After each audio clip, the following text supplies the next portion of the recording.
Hey Ford Gang, what is up? Today's video is a video on how to get better at Rocket League. I've seen a lot of people have been getting it and playing it. It is free currently on all platforms and at the Epic Game Store. All these tips and tricks can help you at any rank. Some maybe you might not know something or not, and we'll see. But if you follow these tricks, you'll definitely get better at Rocket League. One quick thing, I have Bell's palsy, which makes my face droop on one side, so if you can't understand me sometimes, that is the reason. I'm sorry, I can't do anything about that, but yeah. Let's get right into the video.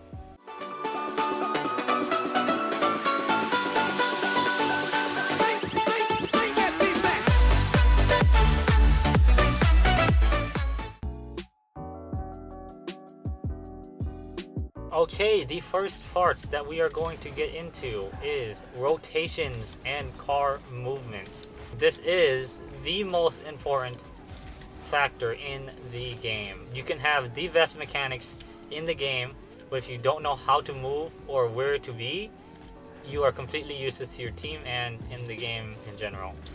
So we're going to start out with just some basic areas. So we're going to start with the really basic one. If the ball's in the corner over here and you rotate, meaning like how you move out, right? And you're attacking and you're first man on this ball.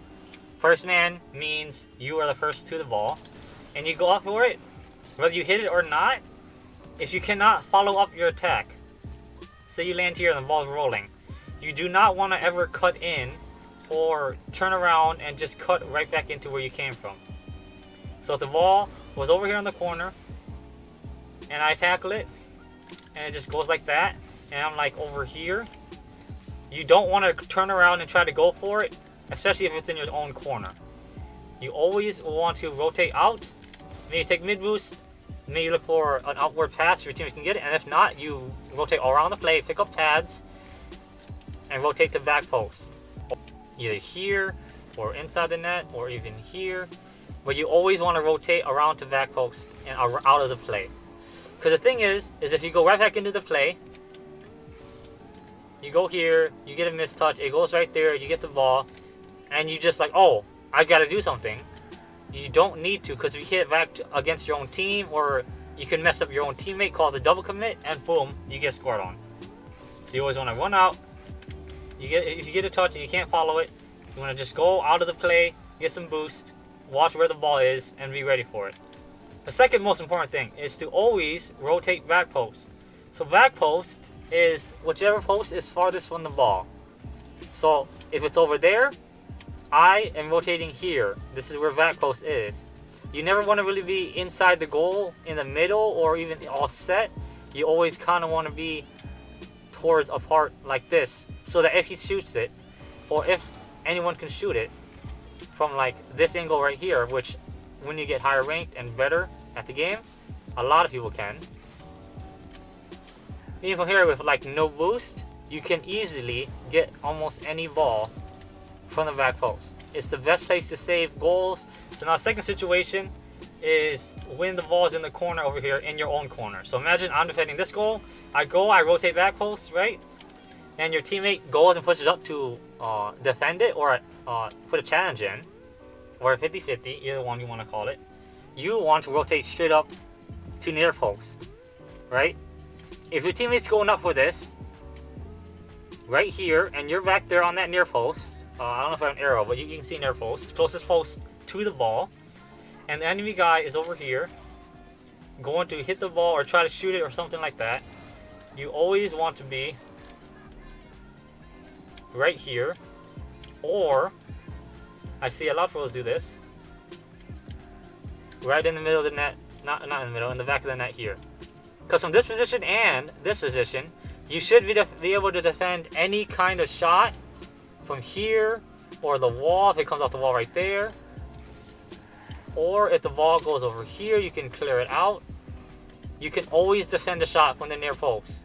The only shot you can't save from this position is if they bang it, boom, all the way to the top corner right here. That is like the one shot. Even if you're here, you can still turn, save that. It's going to be really hard, but you can normally save it. And the fact is if it's in the corner, it's your best friend. It's the hardest spot to get a shot from. It's really hard to get a shot easily from there. And if he gets a shot into that corner, or into that top right corner. Over here. He honestly deserves it. That's a beautiful shot.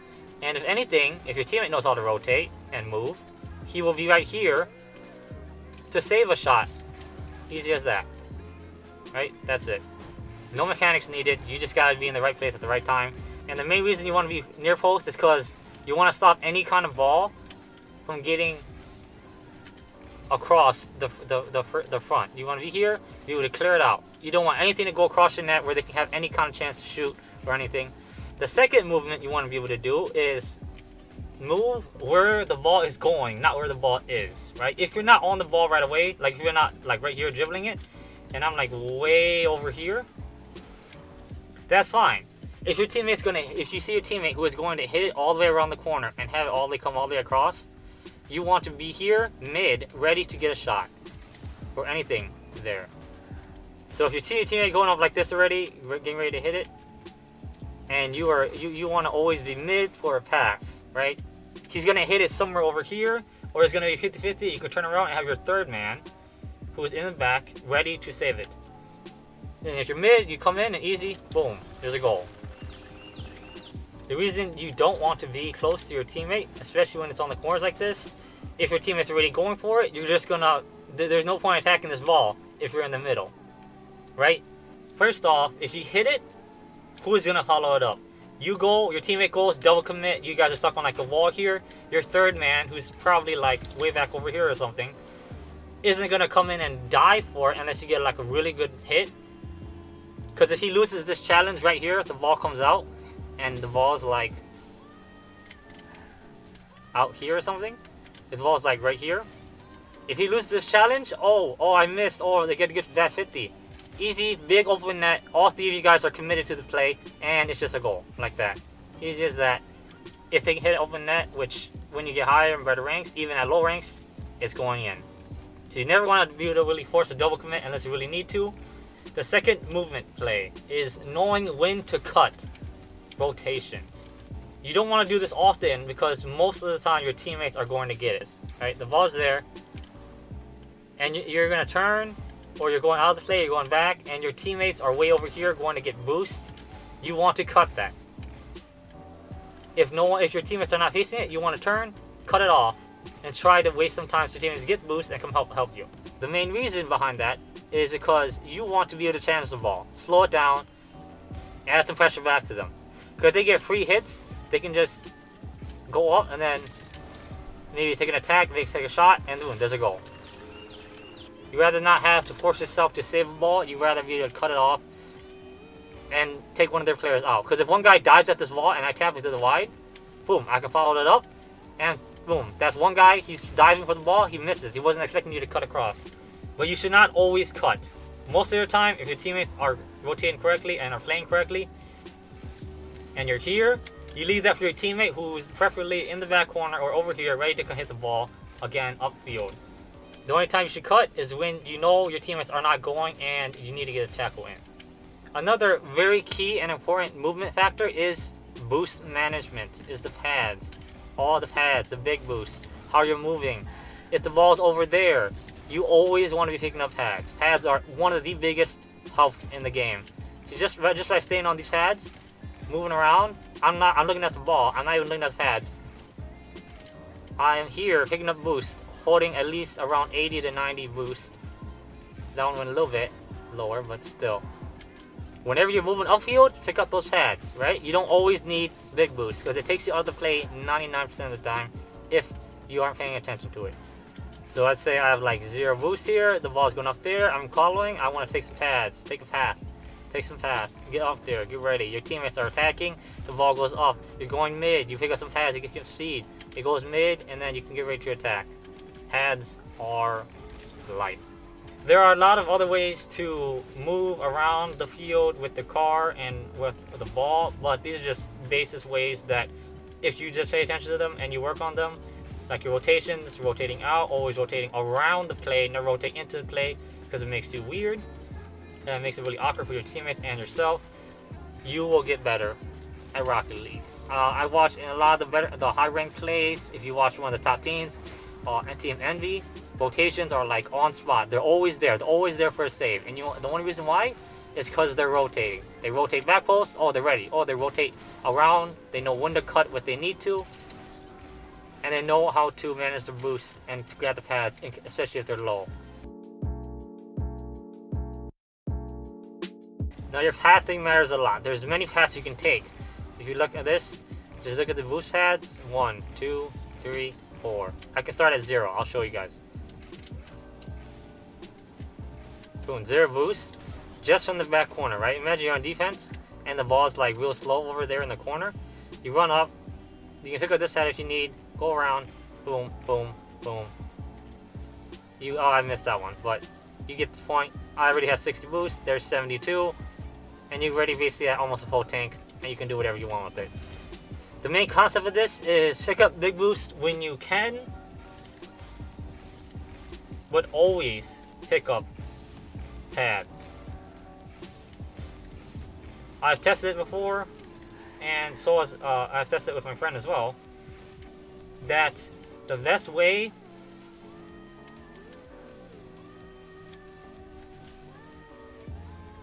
if you want to keep up your speed, you don't need any pads at all. You just need the fastest driving speed, and then you jump, and then you front flip. I've said this many times, and to get to top speed, which is supersonic, and that is when you see flashes coming out of your back wheels. You just need to drive normal speed up to top speed, and then you can flip. Wait, why is that not working?